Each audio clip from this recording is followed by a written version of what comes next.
Assalamualaikum warahmatullahi wabarakatuh. Bagaimana kabarnya teman-teman semua? Kita berjumpa kembali di channel kesayangan kita ya. Channel Sejiwa SMKP. Channel membahas masalah solusi mental korban pinjol ya.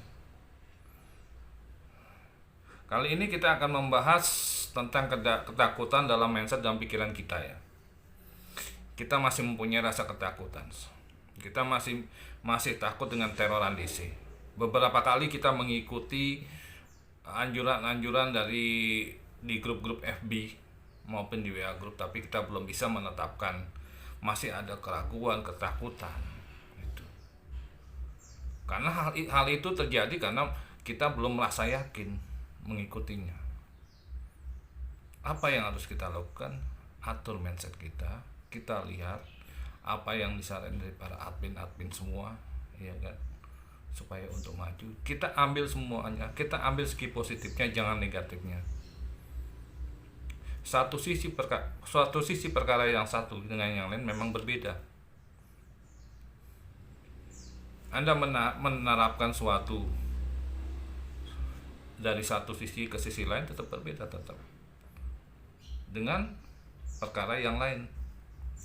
Yang harus kita atur yaitu kita melihat dari sisi ukur gimana, ukur dari semua itu apa yang ada dalam pikiran kita, kasus kita ini kita ukur sendiri sampai sejauh mana kita mengikutinya. Ayo kita bangun mindset kita untuk menuju ke depannya, jangan ke belakang.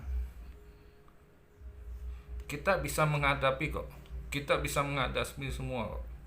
Jangan khawatir akan hal itu. Masih ada keraguan.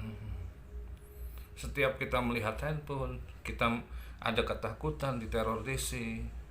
Setiap kita lihat WA juga kadang kita tidak berani membuka. Apa itu? Coba-cobalah, ayo kita berargumen. Kita melihat WA dari penagihan DC atau teroran DC. Kita dengarkan baik-baik apa. Ingat, bila kita diteror, bila kita dimaki-maki, jangan kita balas maki-maki. Slowly.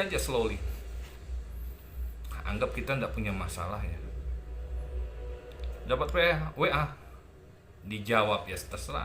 Nggak dijawab juga nggak masalah. Dijawab kita apa adanya. Kalau memang belum ada uang, mau gimana lagi? Gitu. Sekarang yang harus kita utamakan yaitu untuk menuju ke depannya, untuk melewati masa itu. Suatu saat masa itu akan berlalu dan kita akan memenangkan hal itu. Tapi ingat, kita masih punya masalah-masalah lain yang belum kita selesaikan. Apa? Itu. Ya, kita bisa melihatlah apa masih kesalahan dalam kita bisa introspeksi diri ya. Semenjak kita melakukan suatu kekhilafan itu, kita dengan berusaha meminjam pinjaman online, apakah kita bisa perhatikan itu? Apa kita bisa melihat itu? Apa yang harus kita lihat? Yang terutama itu dengan cara bagaimana kita menyelesaikan dengan baik-baik. Misalnya, boleh kita melepas tanggung jawab, yaitu bila kita ada dana, ayo kita selesaikan. Caranya bagaimana? Ya caranya ya kita baik-baik aja. Kalau emang dari pihak aplikasi tidak mau dibayar, misalnya kita bayar sesuai dengan misalkan uang yang kita terima dari rekening. Itu pun kalau pihak aplikasi mau ya itu. Bila tidak mau ya sudah. Silakan bayar ke bagaimana caranya.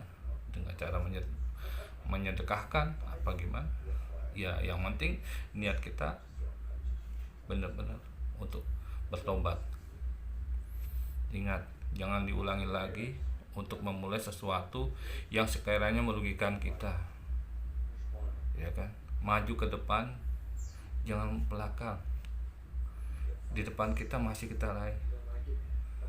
Satu dalam pelakatan kita, dalam pikiran kita, jangan coba-coba ya menggadaikan barang atau menjual barang hanya untuk membayar pinjaman online. Jadi harus kita pikirkan itu. Kita fokus sama pekerjaan kita, fokus dengan keluarga. Oke, kalau begitu sampai di sini saja saran dari saya, motivasi dari saya. Tolong kerjasamanya untuk subscribe, like, and share ya ke teman-teman kalian juga.